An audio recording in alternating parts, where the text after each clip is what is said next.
పద్మావతి అయితే జాబ్ కోసం ఒక ఆఫీస్కి వెళ్తుంది.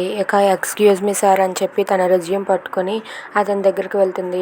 తన రెజ్యూమ్ని చూపించి, సార్ ఇదిగోండి సార్, ఇది నా రెజ్యూమ్, మీరు నాకు జాబ్ ఇవ్వాలనుకుంటున్నారా అని చెప్పి అడుగుతూ ఉంటుంది. దాంతో అతను పద్మావతిని చూసి ఫస్ట్లోనే ఇంప్రెస్ అయిపోతాడు. పద్మావతి రెజ్యూమ్ ఇదంతా చూశాక, యు ఆర్ సెలెక్టెడ్, నీలో అన్ని క్వాలిఫికేషన్స్ ఉన్నాయి అని చెప్పి అంటూ ఉంటాడు. దాంతో పద్మావతి అయితే చాలా హ్యాపీగా ఫీల్ అవుతూ ఉంటుంది. ఇంతలో అక్కడికి విక్రమాదిత్య కూడా అదే ఆఫీస్కి వచ్చి తన రెజ్యూమ్ని తీసుకుని వచ్చి జాబ్ కోసం ట్రై చేస్తూ ఉంటాడు. దాంతో తన రెజ్యూమ్ని ఇచ్చిన తర్వాత మూర్తి గారు ఇలా అంటూ ఉంటాడు, చందమామ దగ్గర చైనా దగ్గర అంటే చైనా చాలా దూరం చందమామ దగ్గర అని చెప్పి విక్కీ అంటూ ఉంటాడు. అతను మాత్రం విక్కీపై కోపంతో రగిలిపోతూ ఉంటే ఇంతలో విక్రమాదిత్య ఎలా అంటూ ఉంటాడు, మీ ఫేస్ ఎక్స్ప్రెషన్స్ చూస్తూ ఉంటే నాకు ఈ జాబ్ వచ్చేలా లేదు, సరే నేను వెళ్ళొస్తానని చెప్పి అక్కడి నుండి వెళ్ళిపోతూ ఉంటాడు.